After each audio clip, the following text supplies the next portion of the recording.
Hi friends, I am Shantanu Adhikari, ex chief manager bank of Baroda and financial consultant कच्ची consultancy. तो आज बात करेंगे अपने कि एजुकेशन लोन में क्या डॉक्यूमेंट रिक्वायर्ड है, क्योंकि अभी क्या है, काउंसलिंग का सीजन आएगा, एग्जाम हो गए हैं तो काउंसलिंग का सीजन आएगा, कॉलेज के लिए होगा। पेरेंट्स बड़े टेंशन में होते हैं कि भाई एजुकेशन लोन लेना है तो कहाँ जाएँ, किसके पास अप्रोच करें और क्या क्या डॉक्यूमेंट मुझे रिक्वायर्ड है। तो सबसे पहले आपको बताऊँ, 4 लाख तक का लोन कोलेटरल फ्री होता है, तो उसमें कोई कोलेटरल की रिक्वायरमेंट नहीं होती।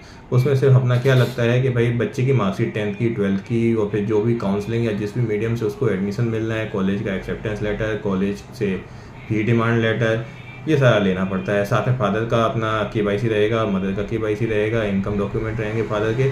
और मैं अपने लास्ट वीडियो में आपको क्लियर भी किया हूँ कि भाई फादर के इनकम डॉक्यूमेंट उतना मैटर नहीं करते हैं बच्चे के एजुकेशन लोन के लिए।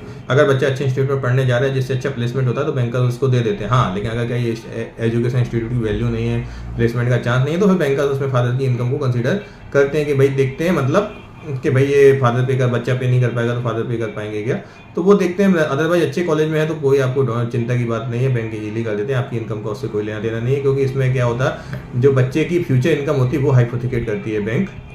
तो ये सारा है। साथ में अपना सिविल रिपोर्ट अच्छा होना चाहिए तभी मिलेगा। अगर फादर के सिविल रिपोर्ट में कोई इशू है तो फिर तो भी ये एजुकेशन लोन एक बार कैंसिल होने का चांस रहता है। लेकिन मेजर डॉक्यूमेंट जो आपको बताऊं इसके बारे में, कि आपको सबसे पहले तो बच्चे की 10th की मार्कशीट, 12th की मार्कशीट और अपना जो भी काउंसलिंग है वो सब की, जहाँ से भी आपको एडमिशन मिल रहा है, जो भी आपने एग्जाम दिया उसका रिजल्ट, स्कोर कार्ड, आपके स्कूल का बोनाफाइडी सर्टिफिकेट, अगर कोई गैप है तो गैप सर्टिफिकेट। गैप सर्टिफिकेट कुछ नहीं होता, बेसिकली एक एफिडेविट होता है कि भाई मैंने इतने से इतने टाइम बैक गैप किया है और कोचिंग पढ़ा हूँ इस एग्जाम को क्वालिफाई करने के लिए, वो गैप सर्टिफिकेट होता है। या कहीं आपने जॉब की कुछ भी किया, वो आपका गैप सर्टिफिकेट तरीके, आपका एक्सपीरियंस सर्टिफिकेट है कुछ भी है, वो गैप सर्टिफिकेट काउंट होगा।